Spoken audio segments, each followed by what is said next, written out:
The galaxy was old, older than most species could properly imagine. It had seen stars born and die, had watched civilizations rise from nothing and collapse into dust, and had quietly kept its secrets the way only something truly ancient could. Not by hiding them, but by simply waiting for someone to ask the right question. Saurin Kas had always asked too many questions. His people, the Veth, considered this a mild character flaw. Not dangerous, not shameful, she's just slightly inconvenient, the way a leaking pipe is inconvenient. You notice it, you sigh, you work around it. His teachers had noted it. His parents had tried to correct it. His superiors at the Galactic Conclave had learned eventually to simply hand him assignments where curiosity was at least partially useful. He was 26 cycles old, which made him young by Veth standards and practically ancient by the standards of some of the shorter-lived species who sat on the conclave floor.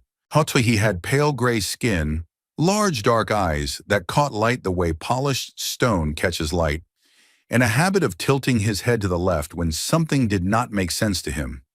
On this particular morning, his head was tilted very far to the left. He was sitting in the navigation room of the diplomatic vessel Eternal Accord, and he was staring at a star map. The Eternal Accord was a beautiful ship. It had been built 3 centuries ago by the Kith shipwrights as a gesture of galactic unity, a all-smooth white hull and long sweeping lines, with rooms decorated in the styles of a dozen different species. It carried ambassadors, diplomats, and aides from across the conclave to and from the annual summit, which was held at a rotating location each cycle. This cycle, the summit was being held at Varath Station, a neutral platform hanging in empty space between 3 different star systems. Saurin Kas was not an ambassador. He was a junior aide, which meant he carried documents, organized schedules, fetched refreshments, and was generally expected to be invisible. He had been doing all of these things competently for 2 cycles now. He was good at his job. The invisibility part, however, he sometimes struggled with. He had come to the navigation room because the route on the central screen had caught his eye as he passed the open doorway.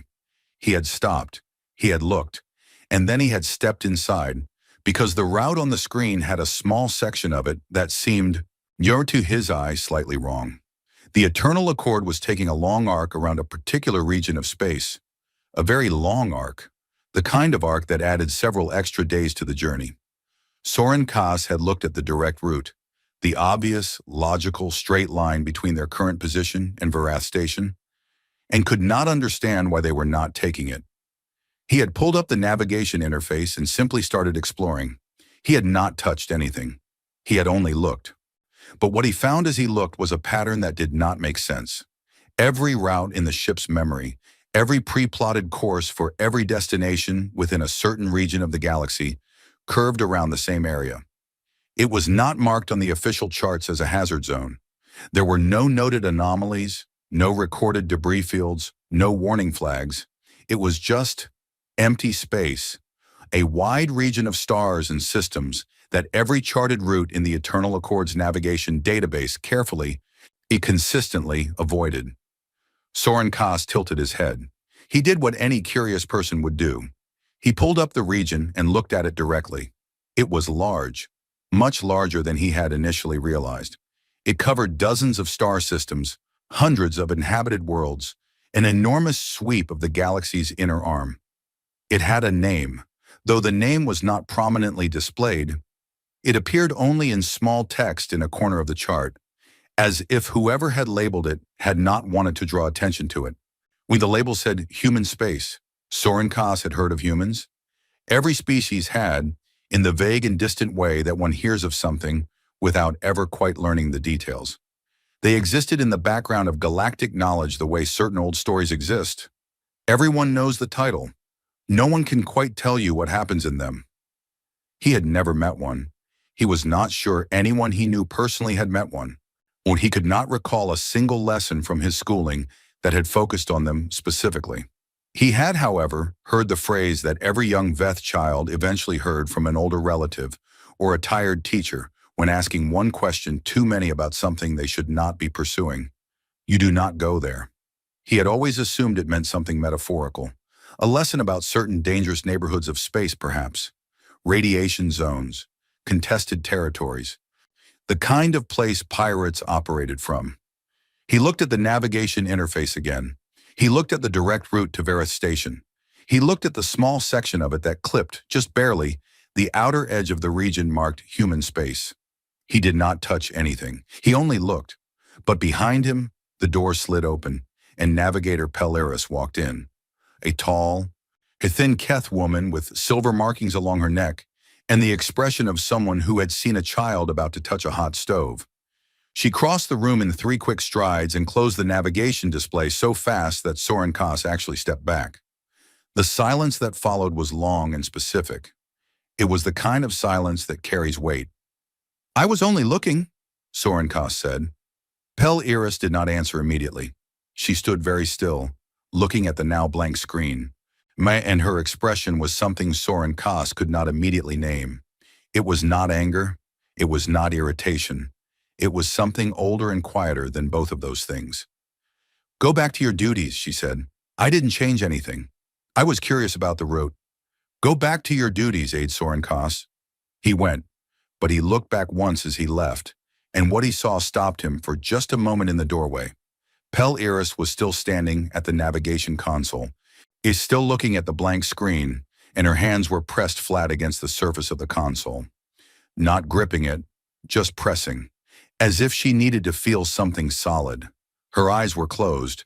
Saurin Kas went back to his duties. But the question stayed with him, the way questions always stayed with him, sitting behind his eyes, waiting.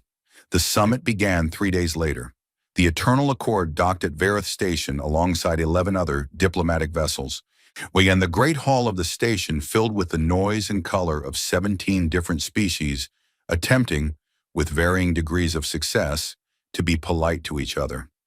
Saurin Kas moved through the crowds with his datapad and his schedule, invisible in the way that junior aides are invisible, present enough to be useful, unimportant enough to be ignored. He delivered documents. He confirmed meeting times.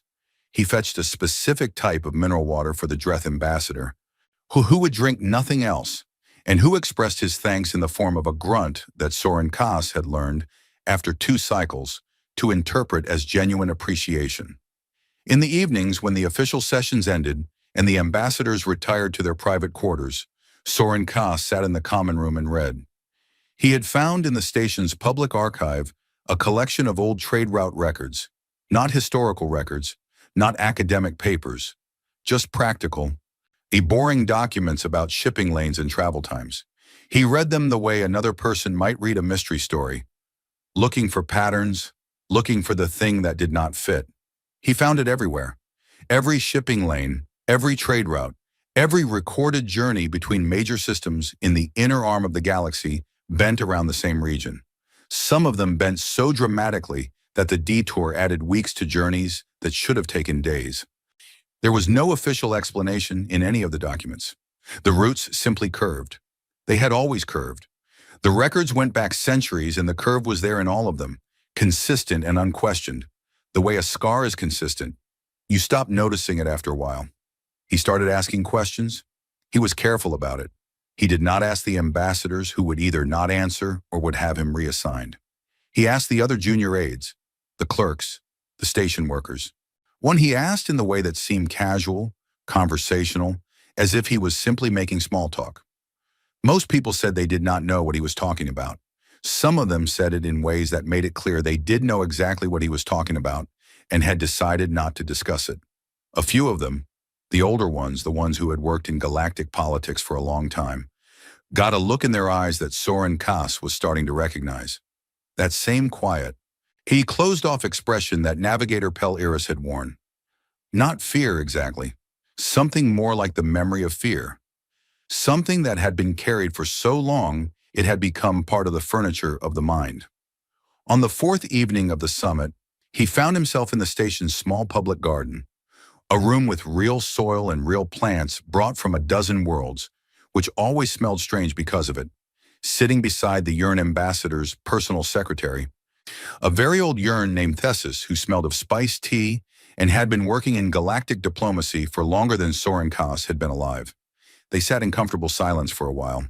Thesis was one of those people who did not need to fill silence with words, which Saurin Kas appreciated. Can I ask you something? Saurin Kas said eventually. You can ask, Thesis said, which was not the same as saying he would answer. Human space, Saurin Kas said. And why does everyone go around it? Thesis was quiet for a long moment. He was looking at a small blue plant near his feet, a trailing thing with thin leaves that moved slightly in the recycled air. How old are you? Thesis said. 26 cycles. Thesis was quiet again. When I was young, he said at last, my grandmother told me a story. She said that once, a very long time ago, the Yearn had sent a survey ship into that region. A small ship, a scientific vessel. There were 7 crew members. Saurin Kas waited. The ship came back, Thesis said. The crew was fine, healthy, unharmed. He paused. But they would not talk about what they had seen, any of them. For the rest of their lives, they would not speak about it. They would leave the room if it was brought up. One of them, the captain, burned all of his personal logs from that journey. What did they see? Thesis picked up the blue plant and set it on his knee, looking at it. No one knows, he said. That is the point of the story, I think. He set the plant back down. You do not go there, young Saurin Kas. This is not a rule that anyone made. It is a rule that simply is. The same way that you do not put your hand into fire. You do not need a reason written down somewhere. You simply do not do it. Saurin Kas looked at the plant too. But the crew came back fine, he said. They came back silent, Thesis said. That is not the same as fine. He stood up slowly, much with the careful movements of someone whose joints had begun to complain, and walked out of the garden without another word. Saurin Kas sat alone with the plants and the strange mixed smell of a dozen different worlds, and his head tilted slowly to the left. On the last day of the summit, something happened that made every conversation he had been having feel suddenly very small. He was crossing the main corridor of Varith Station, a wide, high-ceilinged hall with transparent panels in the roof that showed the stars outside, when he heard a commotion near the communications hub at the far end. Not a loud commotion, not shouting or alarms. Something quieter and more unsettling. The sound of a large number of people going very still all at once. He moved toward it, because he always moved toward things rather than away from them. In the communications hub, a cluster of diplomats and aides and station workers were standing around the main display. On the screen was a map, a star chart, and on the chart was a single moving signal, a ship's beacon, and the ship's beacon was crossing a line that every person in the room recognized. A Dreth vessel, a raider, by the look of the beacon's class signature, moving through the outer edge of human space. No one spoke. Saurin Kas stood at the edge of the group and watched the faces of the people around him. He saw the Keth ambassador, who was one of the most composed beings he had ever observed, standing with his arms at his sides and his jaw very tight. He saw 3 different species representatives who had never, in his experience, agreed on anything, all standing close together as if instinctively seeking company. He saw Navigator Pel Iris near the back of the room, and her face was the same as it had been 3 days ago in the navigation room of the Eternal Accord. Not afraid. Something older than afraid. The beacon moved. It crossed the line. It went deeper. The room watched. The beacon moved, and then it disappeared. The room stayed silent for a very long time after that. Saurin Kas stood among them, watching the blank space on the chart where the beacon had been, and felt something shift inside him. Not fear. He could not quite reach fear yet, because he did not know enough to be afraid of the right things. What he felt was something else. The particular sensation of standing at the edge of something very large and very deep, and looking down, and understanding for the first time that you are standing at an edge.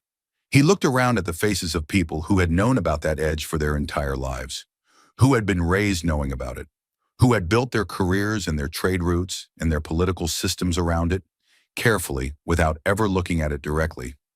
He looked at the blank space on the chart. He thought about 7 Yearn scientists who had come back silent. He thought about a galaxy of species, ancient and advanced and powerful, all quietly, carefully, consistently going around the same piece of space for centuries, without anyone ever writing down a proper reason why. He thought about the word that was never quite used but always present, The word that hid inside phrases like, "you do not go there," and looks like the one Thesis had given the blue plant, as if looking at something small and familiar was easier than looking at the larger thing behind it. The word was fear, and standing in that room, watching people who governed star systems and commanded fleets standing close together like children in the dark, Saurin Kas understood for the first time that whatever was inside that region of space was not a bedtime story. It was not a metaphor. It was not a scar so old that no one remembered the wound. It was real, and somewhere inside it, a Dreth Raider's beacon had just gone dark. His head tilted to the left. His hands were very steady. He was going to find out what was in there. He did not know yet that the answer would not be what anyone expected. He did not know that the fear which had kept an entire galaxy walking in long, careful arcs for centuries, Osh was built on something that no species had quite managed to look at straight. He did not know that the truth behind the silence was stranger and more humbling than any monster could have been. But he was going to find out. He always did. The beacon stayed dark for 3 days. 3 days was not a long time in the life of the galaxy. Stars burned for billions of years. Civilizations rose over centuries. Political disputes between species sometimes ran for generations before anyone bothered to resolve them. 3 days was barely a breath, but in those 3 days, the silence from inside human space sat over the galactic community like a held breath. People who had never cared about a Dreth Raider in their lives found themselves checking the long-range sensor reports. The conclave, which had been in its closing sessions and preparing for departure, quietly extended the summit by 2 days with no official explanation. Everyone knew why. No one said it out loud. Saurin Kas barely slept. He had, in those 3 days, learned more about the missing Dreth vessel than he had any official reason to know. He had used his access as a summit aide, which was technically only supposed to allow him into meeting rooms and catering schedules, to quietly wander into conversations and listening to people who forgot he was there. He was good at that. He had been good at it since childhood. The ship was called the Hard Luck, which Saurin Kas thought was either the most honest name for a Dreth Raider or the most ironic one. She was a mid-sized vessel, old, with a crew of 9. Her captain was a Dreth named Vorak, who had a history of small-scale piracy in the outer systems. Nothing serious enough to bring the Conclave's enforcement fleets down on him, just enough to keep himself and his crew alive. She had been traveling through the boundary region between galactic open space and human space when she crossed the line. Whether she had crossed it by accident or by desperate necessity, fuel running low, engines failing, some emergency forcing the closest available route, no one knew for certain. The Dreth ambassador at the summit, a heavyset being named Garrow, who wore his military decorations even at diplomatic events, had gone very quiet when the beacon disappeared. He had not made any public statements. He had not demanded a rescue mission. He had, according to the aide who handled his schedule, canceled all his remaining appointments and spent the next 2 days alone in his quarters. That told Saurin Kas everything he needed to know about what Dreth military leadership thought the Hard Luck's chances were. On the morning of the second day, a few of the more aggressive voices in the Conclave's lower chambers had begun talking about a retrieval operation. However, they did not get far. The elder ambassadors, as the Keth, the Yearn, the old Thessal representatives who had been part of galactic politics for longer than most species had been spacefaring, shut the conversation down with a speed and a unity that was itself remarkable. These were beings who disagreed on nearly everything. They agreed on this without hesitation. No one was going into human space. Not for 9 Dreth pirates, not for anyone. Saurin Kas sat in the common room on the evening of the second day and watched the elder ambassadors and tried to understand them. They were not cruel beings. The Keth ambassador, Leth Naran, had spent 40 years working on refugee resettlement programs. The Yearn representative, Old Thessis's direct superior, had brokered 3 separate peace agreements in his career. These were not beings who left people to die casually, and they left people to die when the alternative was something they considered worse. That told Saurin Kas something too. He sat with that thought and turned it over in his mind, the way he turned all his thoughts over, looking at them from different angles. What was worse than 9 people dying? What could be bad enough that beings of good conscience would choose it without hesitation? The only answers he could think of were something very large, or something very unknown, or both. When he was still sitting with those thoughts when the alert came. The beacon reappeared on the morning of the third day. Saurin Kas was in the communications hub when it happened. He had taken to spending his free hours there, on the pretense of updating the conclave's travel records, and the station workers had gotten used to him being in the corner with his datapad. When the signal appeared on the main chart, he was close enough to see it before anyone else reacted. When the hard luck had come out the other side, not from where she had gone in, she had entered human space through the near boundary, the edge closest to galactic open space. She reappeared at the far boundary, the deep boundary, the far interior edge, thousands of light years away. She had traveled in 3 days, a distance that should have taken weeks. She had traveled deeper into human space than any recorded vessel in living memory, and come out the other side. And she was broadcasting. Ooh, the room filled up fast. In less than 10 minutes, every senior diplomat on Vareth Station was in or around the communications hub, and the signal was being routed through the main speakers so that everyone could hear. Saurin Kas stood very still in his corner and listened, because nobody was asking him to leave. The voice that came through the speakers was Vorax. Saurin Kas had never heard it before, but there was a quality to it that he recognized immediately, because he had been listening for that quality for 3 days. It was the voice of someone who had seen something they did not have words for yet, not a panicked voice, not a traumatized voice, not even a frightened voice exactly. It was a stunned voice, deeply, completely stunned. The voice of someone who had built an entire internal picture of the world and then been shown, gently and thoroughly, that the picture was wrong. The transmission was looping. It had been looping for some time before they picked it up, which meant Vorak had been broadcasting it continuously since the moment the hard luck cleared the boundary. He was not stopping to think about what he was saying.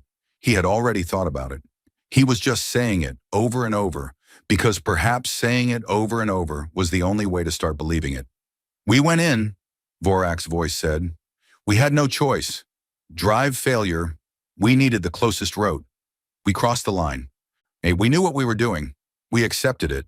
A pause. "They found us within minutes. Dozens of ships. Not like anything I've seen. Big, very big. They surrounded us completely. We had no weapons that would have mattered, so we didn't try. We just waited." Another pause, longer this time. "They hailed us. On our frequency. They knew our frequency. They spoke Dreth. Not well, not perfectly, but enough. They asked why we had come. We told them. Drive failure, emergency, we needed passage through. And we offered everything we had. Cargo, credits, the ship itself if they wanted it." The room was absolutely silent. Saurin Kas could hear the ventilation system humming overhead. "They said no," Vorak's voice continued. "They said they didn't want our things. They asked about our drive. What was wrong with it? Our engineer explained. One of their ships came alongside us. A technician came aboard. She fixed the drive in 4 hours. She didn't ask for anything. She just fixed it." A very long pause. "Then they gave us a route, a safe route all the way through. They told us which systems to avoid, which lanes were clear. They guided us the whole way. Their ship stayed close but not threatening. When we got to the far boundary, their lead ship hailed us again." The voice cracked slightly, not breaking, just bending. "The captain of their lead ship. I don't know her rank, I don't know her name. She said, 'Travel safely, and next time, I will send a message first. We would have come to you.'"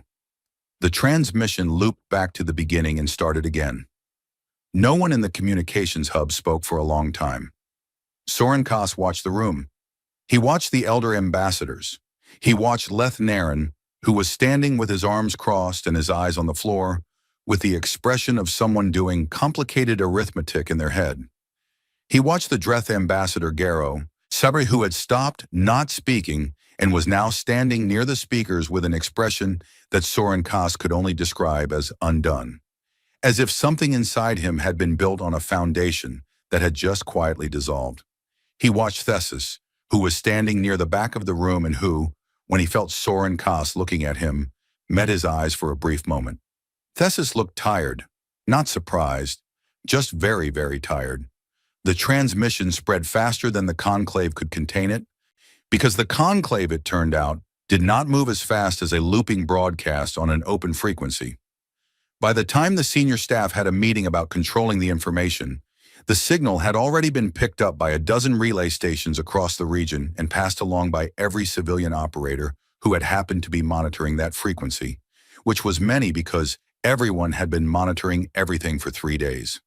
Within a standard day, the galaxy knew. Not all at once, but in pieces. The way large things always spread, first to the people who were paying attention, then to their contacts, then outward in rings like a stone dropped in water. Saurin Kas tracked it the best he could from Vareth Station. He read the public boards, the civilian news relays, the diplomatic dispatches that came through the station's communication system. He built a picture from the pieces. The reactions were varied. On some worlds, the news was met with disbelief. The story was too clean, too strange. 9 pirates had gone into the most feared region in the galaxy and come out with their drive fixed and a polite farewell ringing in their ears. It sounded like a dream. It sounded like a story someone made up to make themselves feel better. On other worlds, the reaction was not disbelief, but something more unsettling, a kind of retroactive shame. If humans had simply fixed a broken drive and said travel safely, then what exactly had 3 centuries of careful avoidance been built on? What had all those long-arcing trade routes been about? What had the silence meant? In the conclave chambers, the reaction was controlled and careful on the surface, and something much more volatile underneath. Saurin Kas sat in on 3 meetings he was not officially invited to by the simple method of being very still in a corner with a datapad. In those meetings, he heard the elder ambassadors speak in the formal, measured language of people who were managing a situation. They talked about information verification. They talked about the need for calm. They talked about the importance of not drawing conclusions from a single incident. What they did not talk about in any meeting was the obvious question. If the hard luck had come out intact, if her crew was fine, if they had been helped, then what had everyone been afraid of? No one asked it. Saurin Kas noticed that. One of the most powerful diplomats in the galaxy, in meeting after meeting, carefully and collectively, did not ask the most obvious question in the room. That, more than anything, told him the question had an answer, and that the answer was something the people in those rooms already knew. The hard luck docked at a neutral station near the outer boundary 4 days after her reappearance. Vorak and his crew were met by medical teams, debrief officers. In Iran, though this was not announced publicly, representatives from 3 of the conclave's elder nations who arrived on unmarked ships. Saurin Kas was not there. He had no way to get there and no authority to demand access even if he had. But he had, by this point, developed a network of sources inside the station's communication channels that would have impressed his superiors if they had known about it. He got the debrief summary 2 days after it was filed. It said largely what the transmission had already said. The crew was healthy, no physical harm, no psychological breaks, no trauma markers beyond what you would expect from an emergency situation. Vorak had confirmed the account in person, as had each of his crew members separately. Their stories matched completely, not in a suspicious way, but in the way that genuine experiences match when 9 people all live through the same thing. There was one detail in the debrief that had not been in the transmission. One small thing that the debrief officer had noted almost as an aside, as if they were not sure what to make of it. Vorak had said in his in-person interview that during the 4 hours while the human technician was fixing the drive, several other members of the human escort had come alongside the hard luck in small craft and passed boxes through the airlock. Food, mostly. Some medical supplies. A few items that appeared to be comforts. Good quality blankets. A kind of drink that turned out to be a warm, sweet beverage that none of the Dreth crew had ever tasted before. No one had asked for these things. They had simply been given. When Vorak's engineer had tried to refuse, out of pride or stubbornness or simple disbelief, the human who handed the boxes through had smiled. Vorak had described the smile in some detail. He had been asked to describe it because the debrief officer had noticed that he mentioned it twice unprompted. He said it was the smile of someone who was not surprised by the refusal, who had expected it, who was offering anyway, not because they expected acceptance, but because offering was simply what they did. Saurin Kas read this detail and sat very still with it for a long time. He thought about a galaxy that had been afraid of this for 300 years. He thought about trade routes that curved for weeks out of their way. He thought about 7 yearned scientists who had come home silent, and he wondered for the first time whether they had been silent from terror or from something else entirely. Something that also had no words but for different reasons. He thought about the elder ambassadors in their meetings, carefully not asking the obvious question. He thought about Thesis's tired eyes, and he thought, they know something. Not just that humans were not the monsters the silence had implied, something more specific than that. Something they had known for a long time and had chosen, carefully and consistently, not to share. He put down the debrief summary. He had not come this far by being patient, but he was going to need to be patient now, because what he needed was not going to be found in navigation databases or shipping records or the overheard conversations of mid-level diplomats. What he needed was in the deep archives, the sealed records, the documents that the elder nations kept behind permissions that a junior conclave aide had absolutely no right to access. He was going to access them anyway. He did not think of this as a plan so much as an inevitability. The question had been inside him since he had stood in the navigation room of the Eternal Accord and looked at the region marked human space.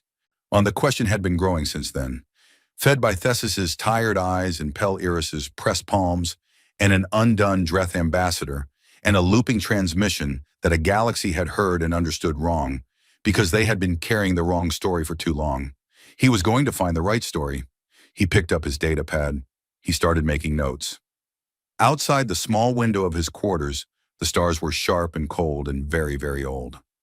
Somewhere far beyond what he could see, in a region of space that every chart curved around, something patient was waiting.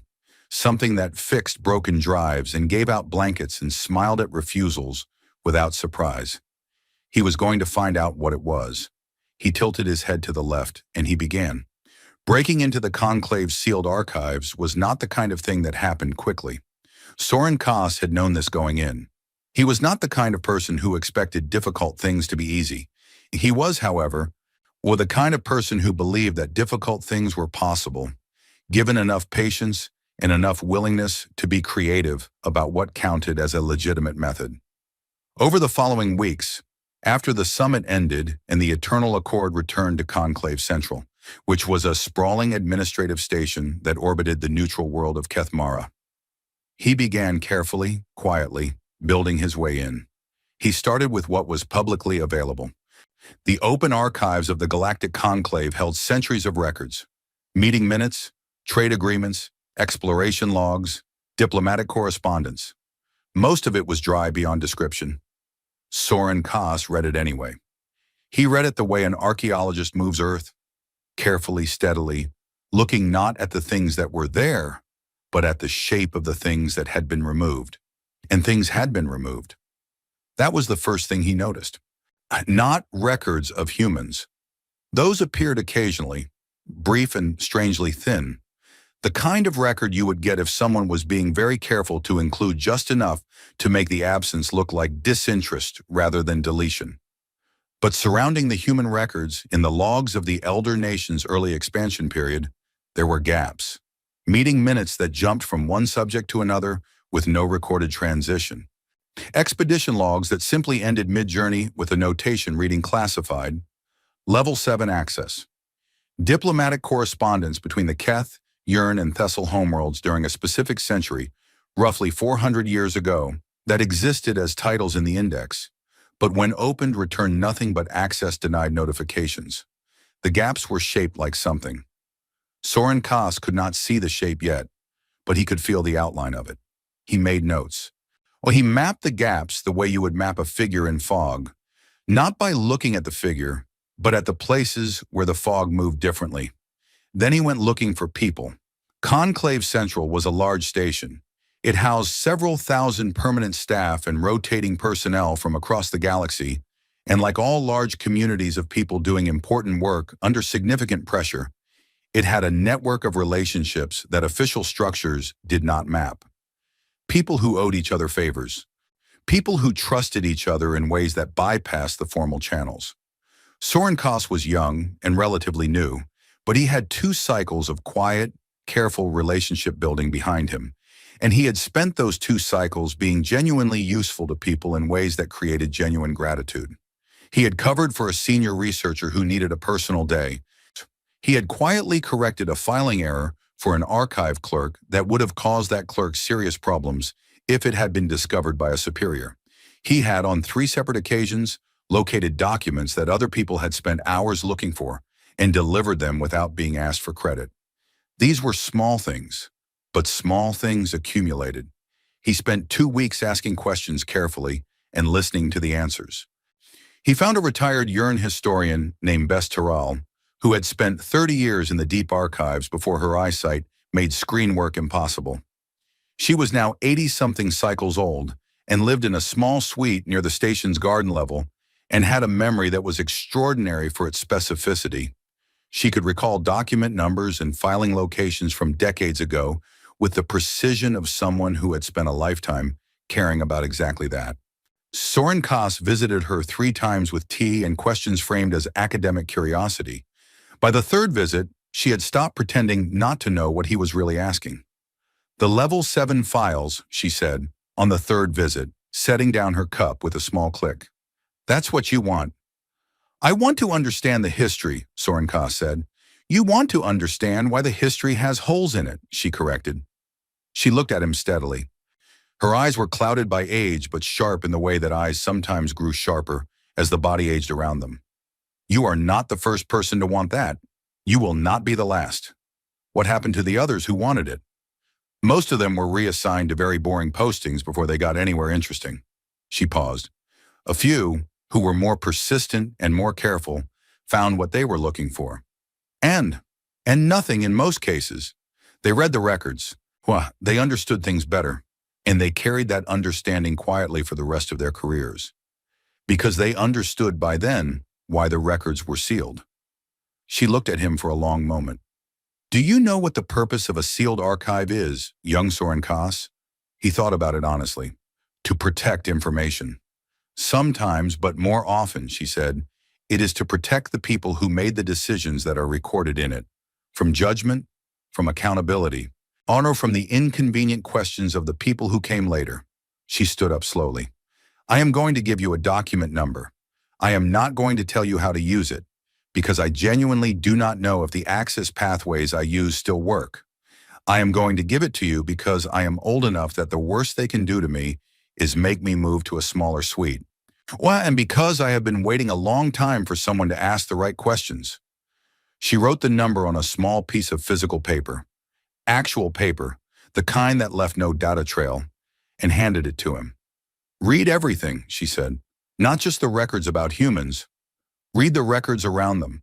Read what the elder nations were doing and saying in that period.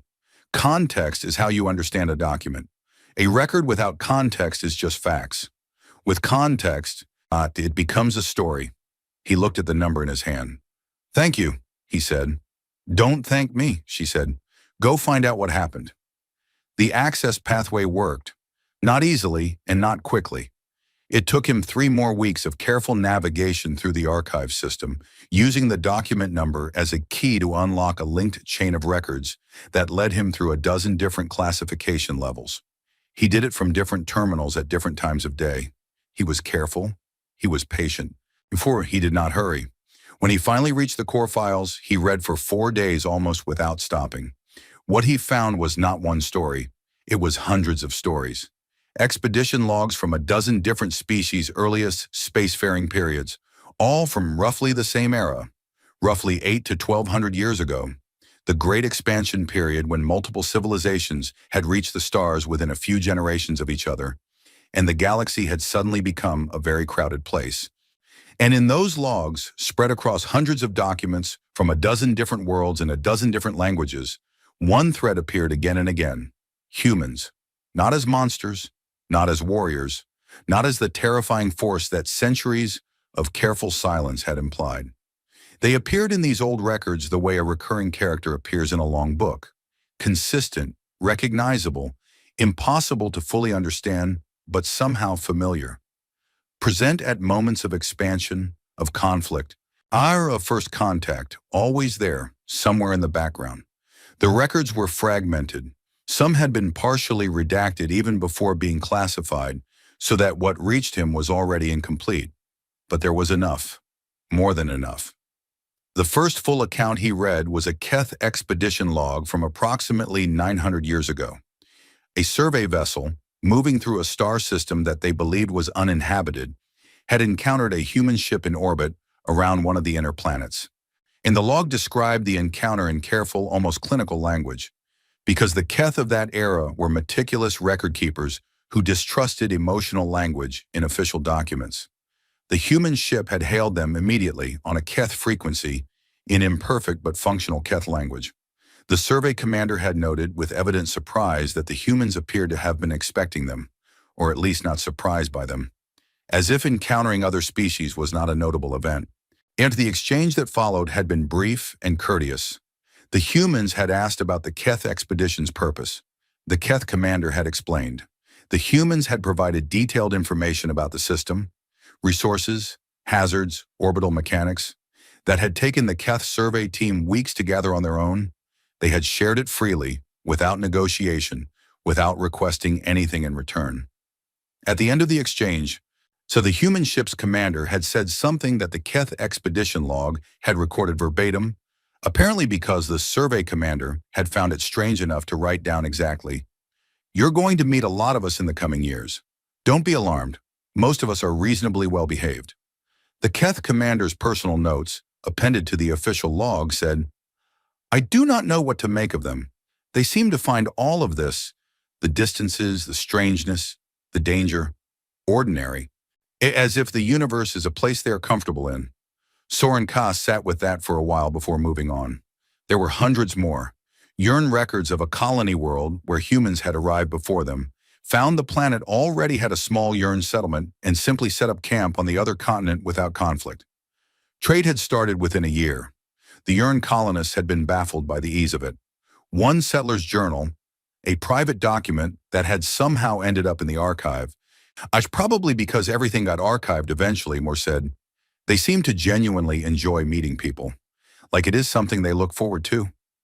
Thessal records of a border conflict from 800 years ago between two Thessal factions that had been quietly resolved when a human mediator had shown up uninvited, sat down with both sides, and produced an agreement in 3 weeks that the factions had been unable to reach in 3 years.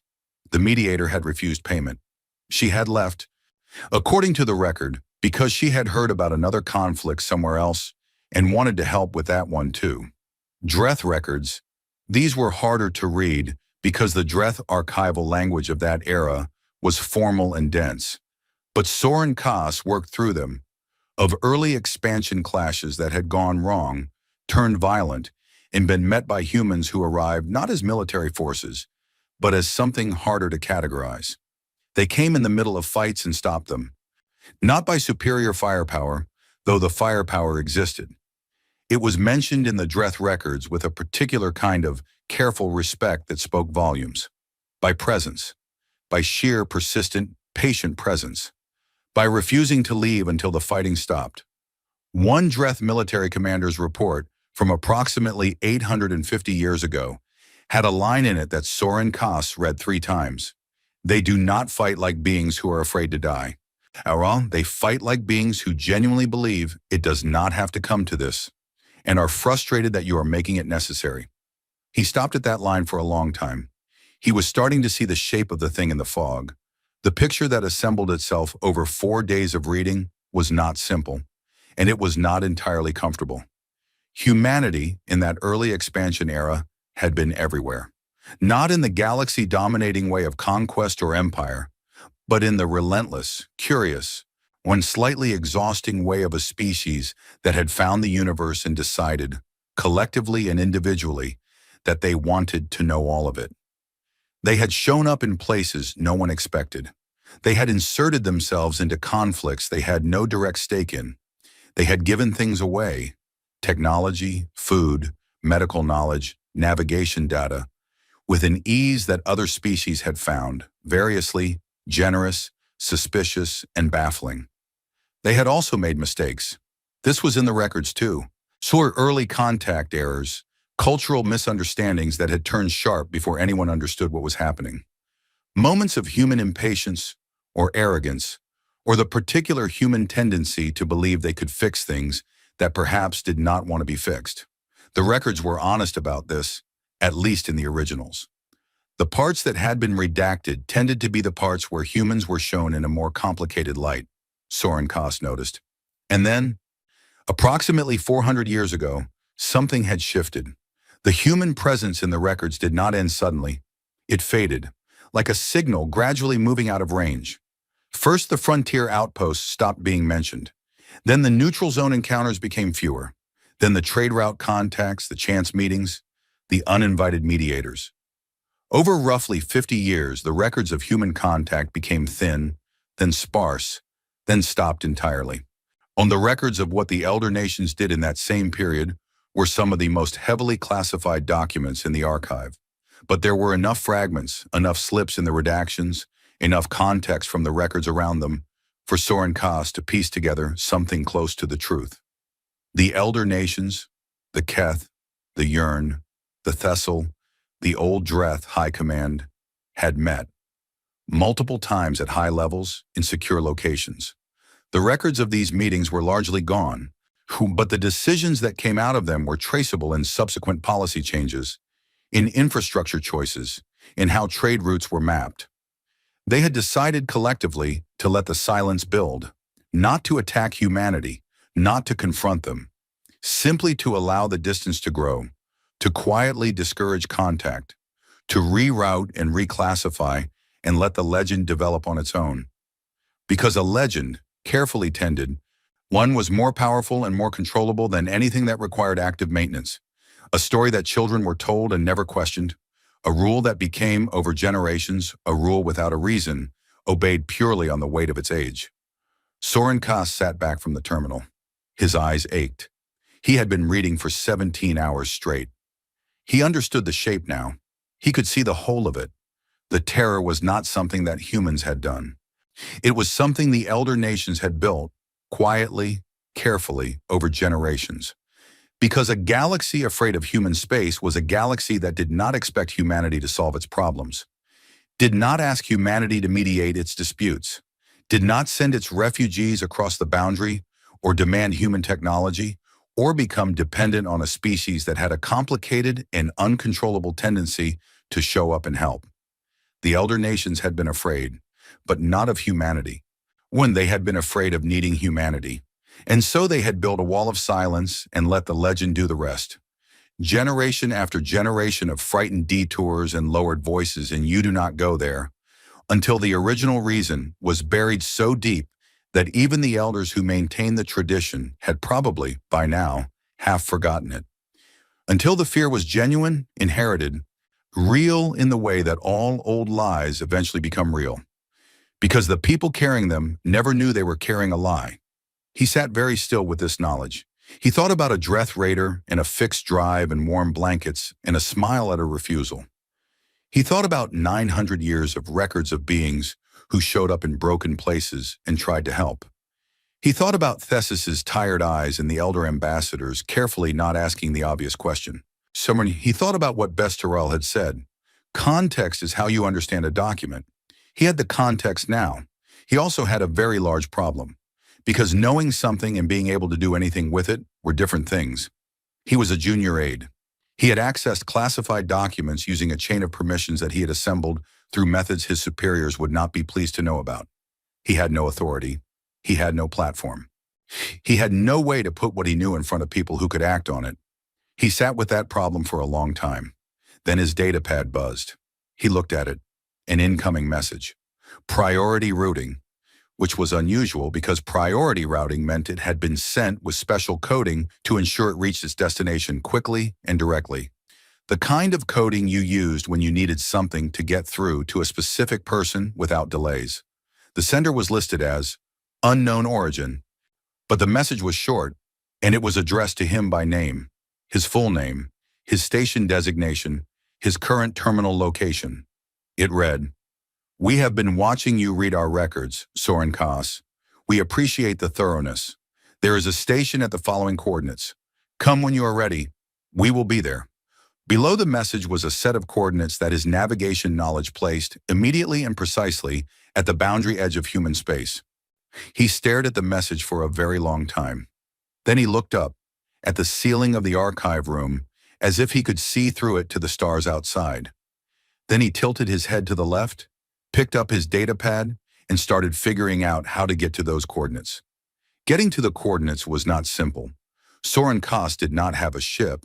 He did not have the budget for private transport. He did not have leave authorized because he had not asked for it, or because asking for leave while under the quiet watch of 3 different senior officials who were beginning to notice that the junior aide was spending a lot of time in places junior aides did not typically spend time would have been, at best, a conversation he was not ready to have. He solved these problems the same way he solved all problems, methodically, patiently, and by being useful to the right people at the right time. None of the first piece fell into place when a researcher named Olet, a mid-level Keth cartographer who Saurin Kas had helped locate 3 missing survey files 6 months earlier, mentioned in passing that she was taking a mapping run along the inner boundary region next week and was short a data entry assistant because her usual one had taken sick. Saurin Kas volunteered before she finished the sentence. Sidolat looked at him with the mild surprise of someone who had not expected enthusiasm for data entry, and then shrugged and said yes. The route of Olat's mapping run passed, if not close to the coordinates, then close enough. Close enough that Saurin Kas could, once they were in the region, make the case for a short detour. He spent the first 2 days of the journey preparing that case, which mostly involved being so quietly indispensable to Olat's work, organizing her data, catching 2 significant errors in her calibrations, having meals ready when she surfaced from 8-hour stretches of focused work, that by the 3rd day she had started treating him less like an assistant and more like a colleague. On the 4th day, he showed her the message. He did not plan to. He had been going to invent a reason for the detour, some technical justification about signal verification or boundary mapping that would get them close enough without requiring explanation. But sitting across from Olat at the small table in the ship's galley, watching her work and thinking about everything he had read in the archives, he found that he was tired of carrying the knowledge alone. He showed her the message. He told her what he had found. He did not summarize it. He told her the full shape of it, the whole picture, the way Bess Terral had told him to read with context. He talked for a long time. So Olat sat very still and listened with the complete attention of someone whose entire career was built around caring about accurate information. When he finished, she was quiet for several minutes. "The elder nations," she said finally. "You are saying the elder nations built this deliberately."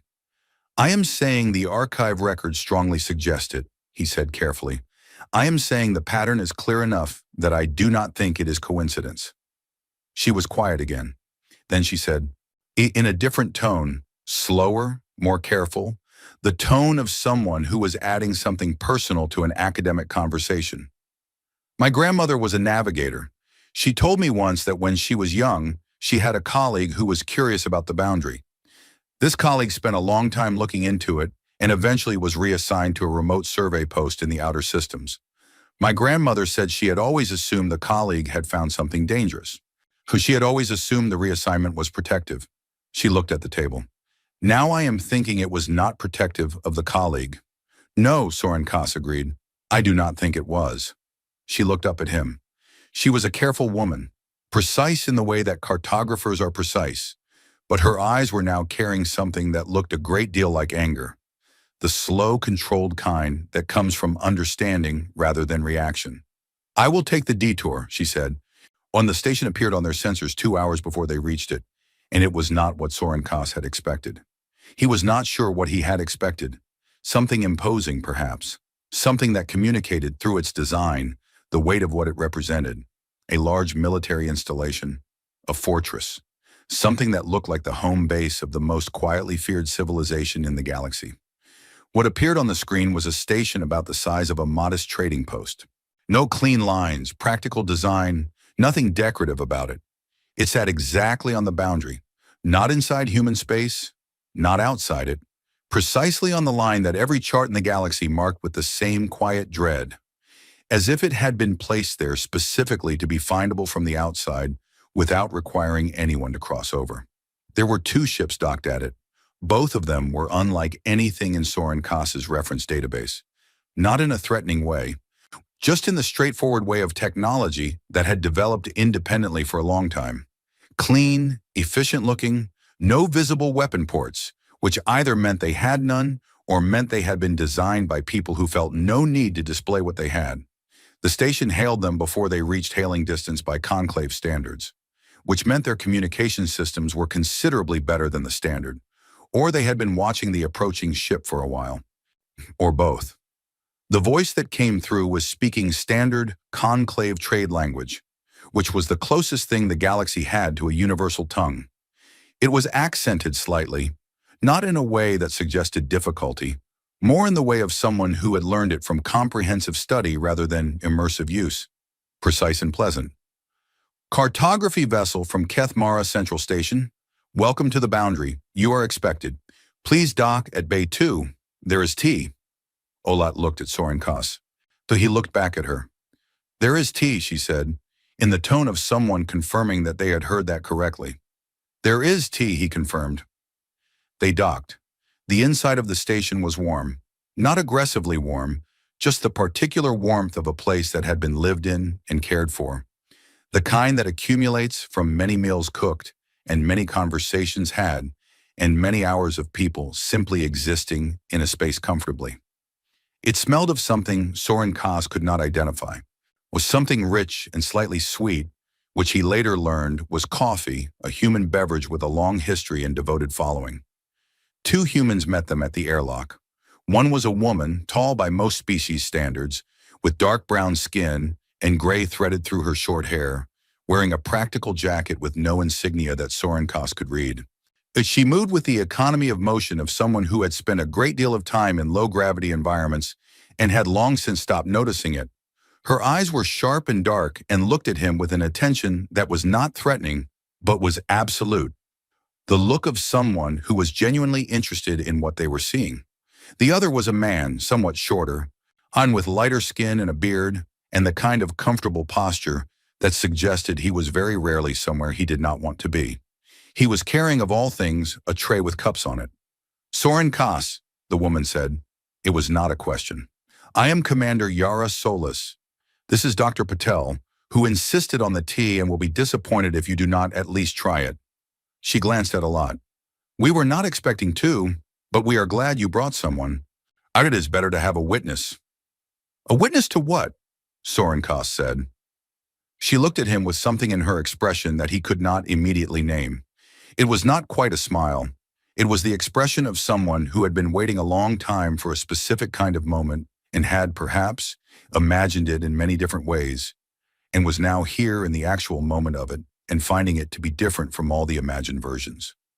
Quieter, smaller, more real.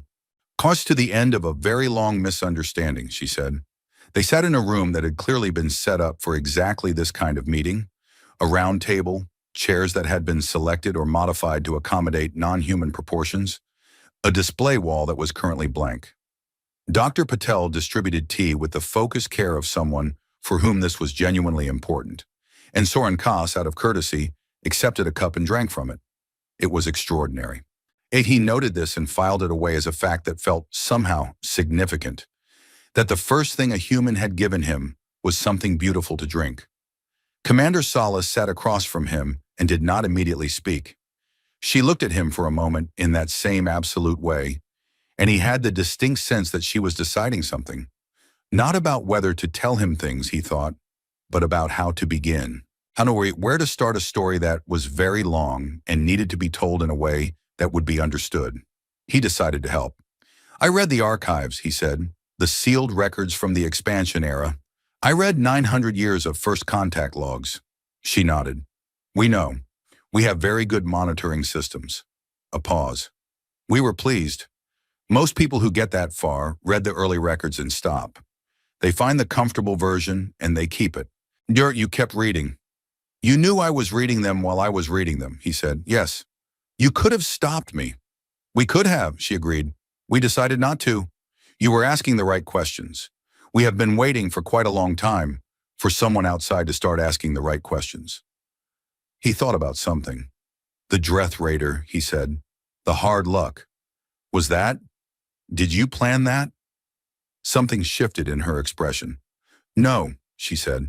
That was genuine. A crew in real trouble who needed help. We helped them. She paused.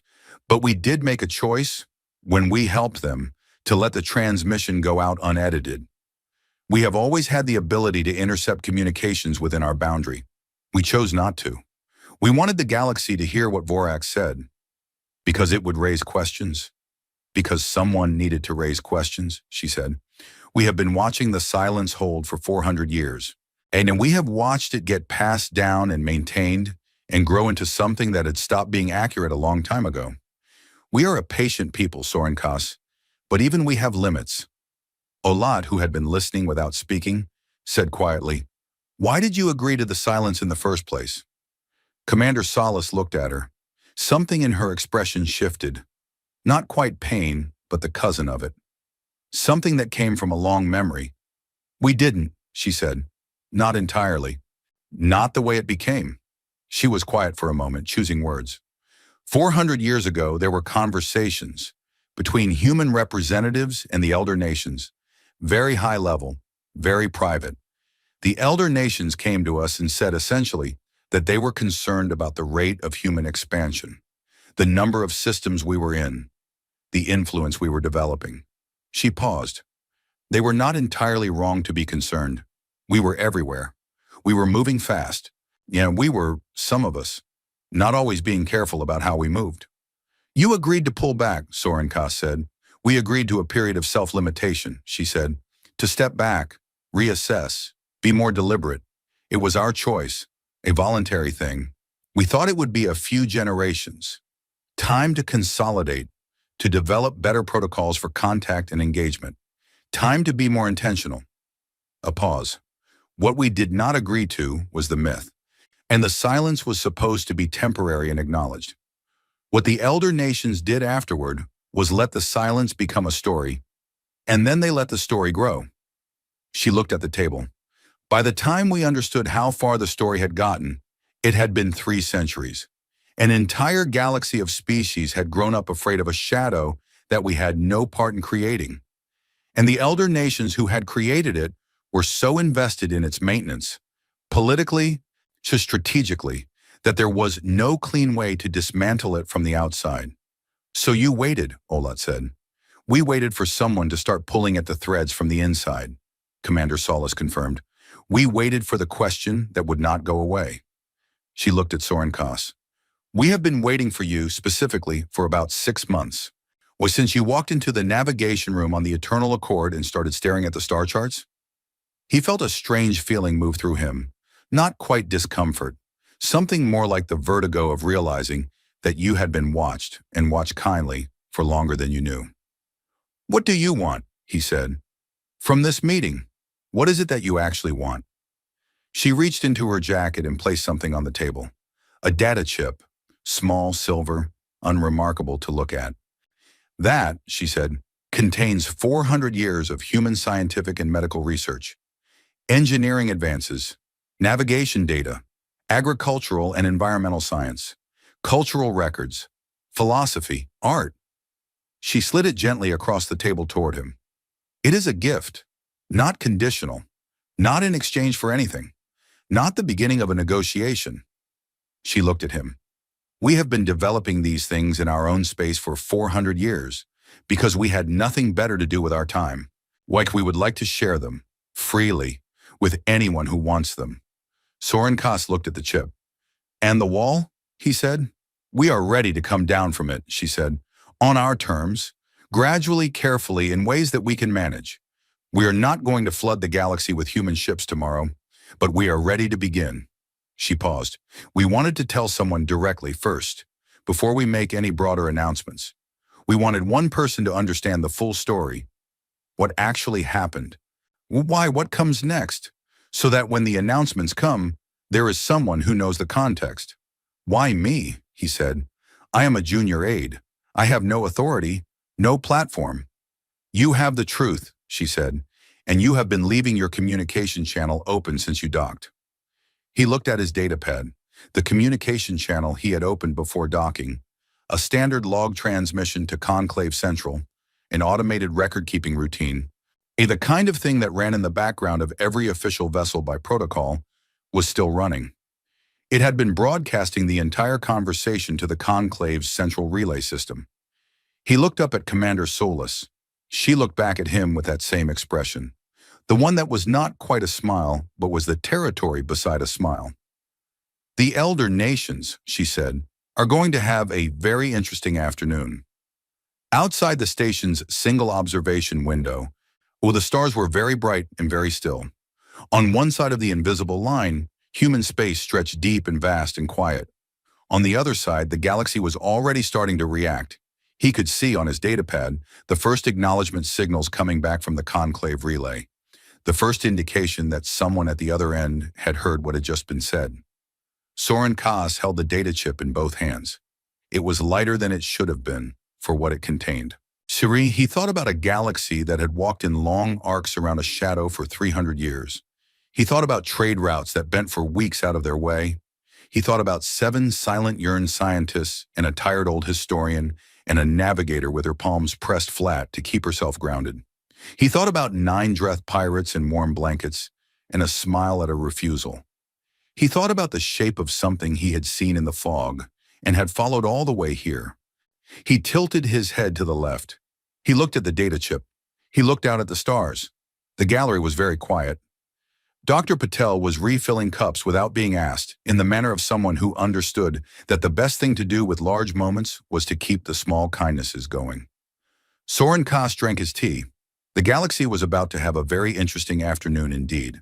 The conclave did not move slowly this time. For an institution that had once spent 11 years debating the correct standard unit of measurement for interstellar distances, the speed at which the conclave responded to the broadcast from the boundary station was, in its own way, a kind of extraordinary event. Within 6 hours of the first acknowledgement signals coming back, Saurin Kas's datapad was receiving a volume of incoming messages that his notification system could not keep up with. Within 12 hours, 3 separate emergency sessions had been called in the conclave chambers. Within 24 hours, the conversation that had been quietly, carefully avoided for 3 centuries was the only conversation happening anywhere in the galaxy. Saurin Kas was still at the boundary station when most of this happened. He had not planned to stay, but Commander Solis had, with calm practicality, pointed out that being on a small vessel near the boundary was considerably safer than being at Conclave Central right now, given what was unfolding there. Olet had agreed in the measured tones of someone who was trying very hard to remain calm and largely succeeding. They stayed. Dr. Patel kept making tea. There was, Saurin Kas was learning, always tea. He had come to find this extraordinarily comforting. He watched the reaction spread from the small screen of his datapad, and it was like watching a stone hit water. If the water were composed of the political structures of a dozen civilizations, and the stone were the truth. The first ring was disbelief. This was the fastest and most predictable reaction, and it burned out quickest. The broadcast had been clear and was already being replayed across every relay in the galaxy. And disbelief is a difficult position to maintain when the evidence is playing on a loop. People could choose not to believe it. But they could not choose not to have heard it. The second ring was anger. This one was louder and lasted longer. The anger was, from what Saurin Kas could read in the public dispatches and news relays, not directed at humanity. Not primarily. It was directed at something closer and more visible. The elder nations and the 4 centuries of manufactured silence. The Keth government issued a statement within 18 hours. A careful and qualified statement about the complexity of ancient decisions and the importance of historical context. And the statement was met with a fury that Saurin Kas could feel even through the screen of his datapad. Other species who had spent generations living around the edges of a fear they had never questioned were now, with the abruptness of people who had just realized they had been deceived, very ready to talk about it. The third ring was quieter and, Saurin Kas thought, more significant. It was the reaction that came after the noise. After the disbelief and the anger had worked through the loudest voices and started to settle, It came from the everyday people, the traders who had spent their careers mapping routes around a boundary, the families who had grown up with the rules so embedded in daily life that it had never once occurred to them to wonder about it, the teachers who had passed the warning on to 1,000 students. These people were not angry. Exactly, they were something harder to describe. Something like the feeling you get when you have been carrying a heavy weight for so long that you have stopped noticing it and someone takes it off your shoulders, and for a moment all you can feel is the absence of it, the strange lightness of a fear that had just quietly dissolved. Commander Salas watched the feat alongside him for part of the first day, and when she watched it she was very quiet. One on her face held the expression of someone who was feeling many things simultaneously and was experienced enough to let them exist without naming all of them. "Is it what you expected?" he asked her at one point. She was quiet for a moment. "We modeled many versions of this," she said. "We have been thinking about it for a long time. The mechanics of it, how the information would spread, how different species would react, what the political implications would be in the first hours, the first days, the first years." She looked at the screen. "The models were accurate, more or less. About the mechanics." A pause. "The models did not capture this, though. The feeling of it. She stopped, looking for a word. "Relief," Olat said quietly from across the room. Commander Salas looked at her. "Yes," she said. "The relief." On the second day, the conclave called for an emergency session of all senior representatives. And Saurin Kas watched the notification come through on his datapad and felt a simultaneous awareness that he was being summoned and that going back to Conclave Central right now would be, in practical terms, like walking directly into a fire. He was going to go anyway. He had not come this far by avoiding fires. But before he went, he had one more conversation with Commander Salas. He had been carrying a question since the previous day and had been turning it over, looking at its different sides, making sure he understood it before he asked, because it was the most important question, and he wanted to ask it clearly. "The things the elder nations did," he said, "building the silence, maintaining it, keeping the rest of the galaxy afraid. Some of them did this knowing what the truth was. Some of them made this choice deliberately." "Yes," she said. "They did it for political reasons, strategic reasons, to keep humanity at arm's length, to prevent dependence, and to maintain the balance they were comfortable with. Yes, they caused real harm," he said. "Not just the fear, real harm. Trade routes that were longer than they needed to be, resources that were not shared that could have helped people, problems that could have been solved that were not. 400 years of things that did not happen because the galaxy was too afraid to cross a line." "Yes," she said, for the third time in the same tone, not defensive, not minimizing, and not looking away from what he was saying. "What do you want to happen to them?" he said. "The elder nations, the ones who are still here, who are still benefiting from what their predecessors built." She looked at him for a long time. "That is not our decision to make," she said finally. "Whatever justice looks like, if that is the right word, and I am not sure it is, that is for the galaxy to work out. Not for us. We are not coming back into the galaxy to settle old scores. When we are not coming back with grievances," she paused, "we are coming back because it has been 400 years, and we have things to offer, and we have always been better at being part of things than we are at standing apart from them." Something shifted in her expression, a warmth, tired and real. "We are going to be very annoying, honestly. We are going to show up in places where people are struggling and try to help. We are going to make suggestions that nobody asked for. And we are going to learn everyone's languages imperfectly and ask too many questions and have too many opinions." She almost smiled. "We have been very patient for 400 years. We have a lot of opinions saved up." He looked at her. He thought about 900 years of archive records, mediators who showed up uninvited, technicians who fixed drives without asking for payment, survey ships that shared data without negotiation, beings who arrived in the middle of conflicts believing, apparently and genuinely, that it did not have to come to this. He thought about warm blankets passed through an airlock in the dark. "I think," he said slowly, "that the galaxy is going to find you very surprising." She looked at him with that expression that lived beside a smile. We find that that is usually how it goes, she said.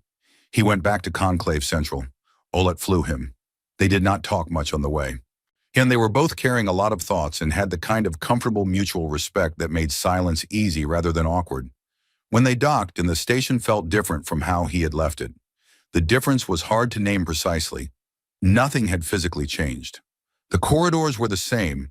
The lights were the same. The smell of recycled air and machinery was the same. But the quality of the people moving through those corridors had changed. One of they moved with the particular restlessness of people who were in the middle of rethinking something large. Conversations were happening everywhere, in small groups in corridors and in the cafeteria and in doorways. The kind of conversations that do not care about where they happen because the people having them cannot wait to have them. The elder ambassadors were already in session when he arrived. He did not attempt to attend the session directly. He did not have the standing for it. And the guards at the chamber doors were, in any case, not letting anyone in who was not on the pre-approved list. Instead, he went to his small office and sat down and turned on his datapad and watched the public feed from outside the chamber. Several hundred conclave staff members were watching the same feed from their own locations across the station, and this shared watching had produced a particular atmosphere, tense, expectant, the kind of collective attention that happens when something large is in the process of being decided. Leth Naren, the Keth ambassador, spoke first. Saurin Kas had watched this man in sessions many times over 2 cycles. He had always projected a quality of settled certainty, the kind that comes from years of authority and the deeply held belief that one is, fundamentally, doing the right thing. Today he did not have that quality. And he looked like a person who was very tired and had decided that the most dignified thing he could do was to stop pretending. He did not confess exactly. He did not lay out the history the way Saurin Kas had laid it out in his conversation with Olet. He spoke in the measured language of diplomacy, which was the language he had used his entire life, and which he was constitutionally unable to fully abandon even now.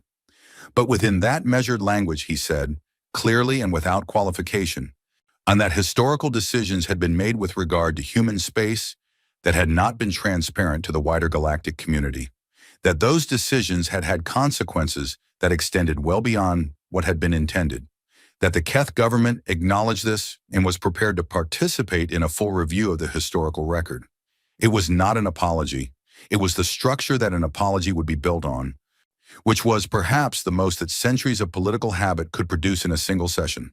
The Urn representative followed, then the Thessal delegation, each in their own diplomatic language, each acknowledging the shape of the same truth without quite being willing to say it plainly.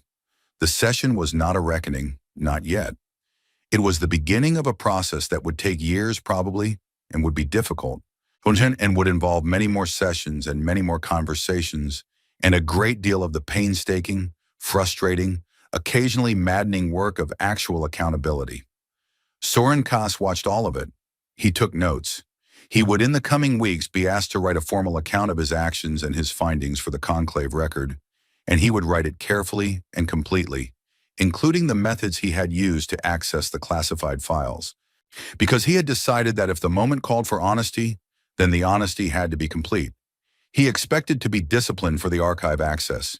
He was prepared for that. He was not prepared for the conclave to present him, 6 weeks later, with a formal letter of recognition for his role in the events of that period, signed by representatives of 11 species.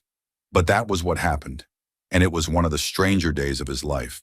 And the announcement that came from human space 30 days later was carried on every relay in the galaxy. It was not long. Humanity had apparently decided, after 400 years of having opinions saved up, that the first public address to the galaxy did not need to be extensive. It was 3 paragraphs. It was warm and direct and written in the kind of language that was designed not to impress, but to be understood. It said that humanity was ready to reopen contact, that they had been watching the recent events with interest and with, they admitted, some relief that the truth had finally found its way out, that they understood the process of rebuilding trust would be long and that they had no expectation of it being easy or immediate, that they were prepared to be patient, because patience was something they said with a kind of dry humor that was apparently characteristic, reasonably good at. It said that the data contained in the chip Commander Solis had given Saurin Kas, which he had long since transmitted to the Conclave's Science Division, was freely available to any species that wanted it, with no conditions attached and no expectations of anything in return. It ended with a sentence that Saurin Kas read several times, not because he did not understand it, but because he wanted to keep understanding it, to let the weight of it land properly each time. Alcorn said, "We have always been better at being neighbors than at being legends, and we would very much like to be neighbors again." He read it the first time in his office alone and sat with it.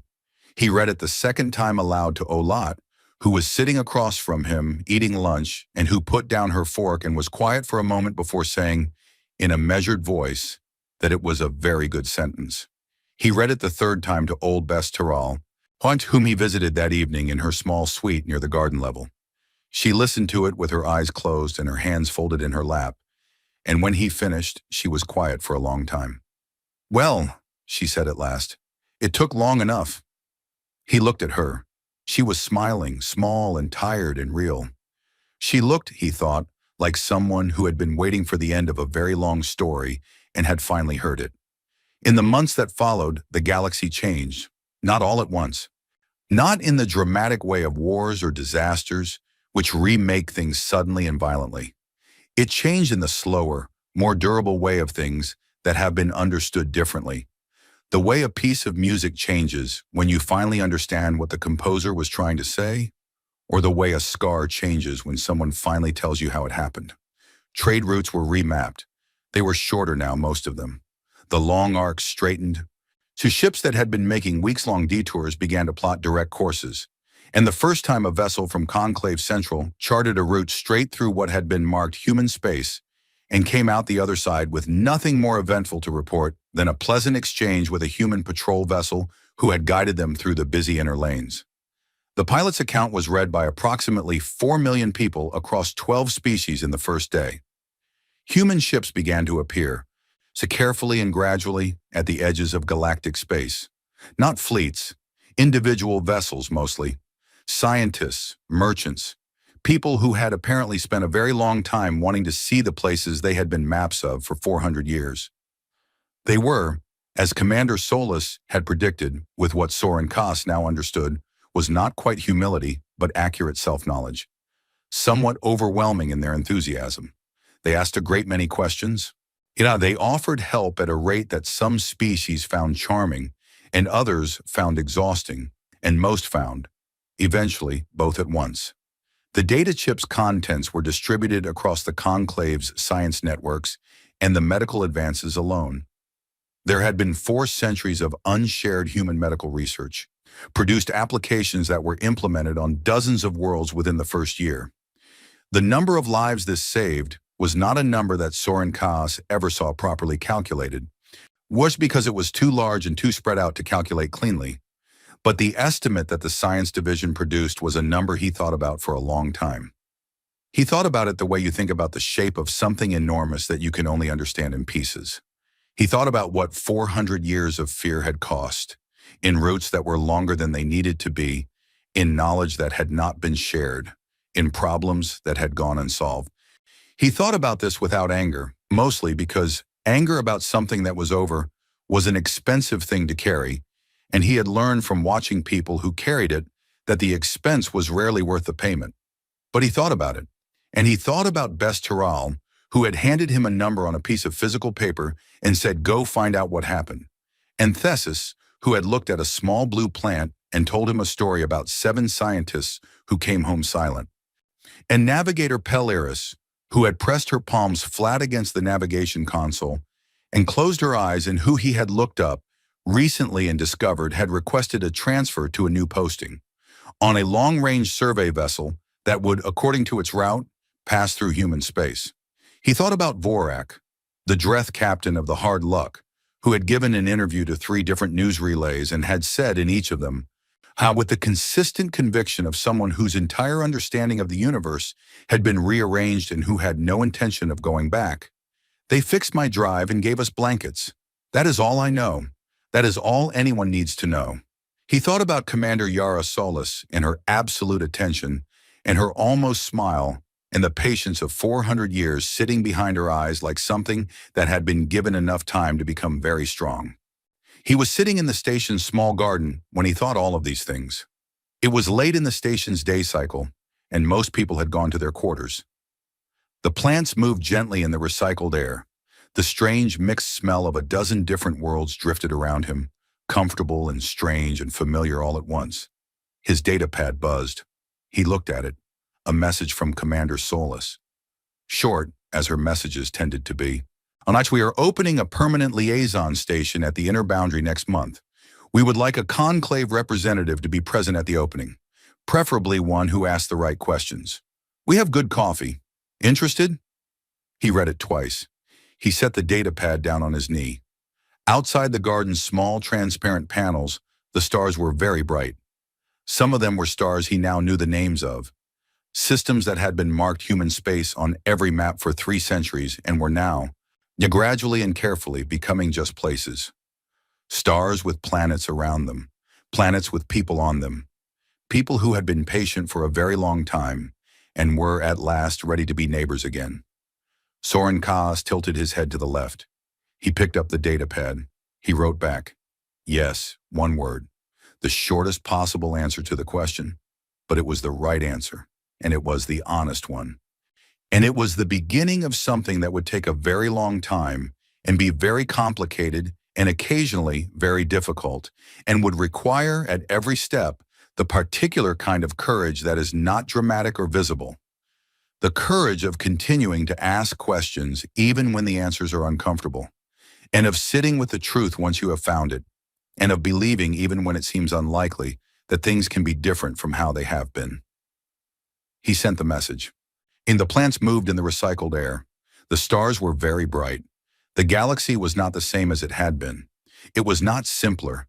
If anything, it was more complicated now, with all the complexity that honesty brings when it replaces a story that had been comfortable in its falseness. It was harder in some ways. It was going to require work, but it was more true. And Saurin Kas, who had always believed that true was better than comfortable, sat in the garden with the mixed smell of a dozen worlds around him and felt for the first time in a very long time that the shape of things made sense. He went to sleep that night without his head tilting to the left. He had found the answer.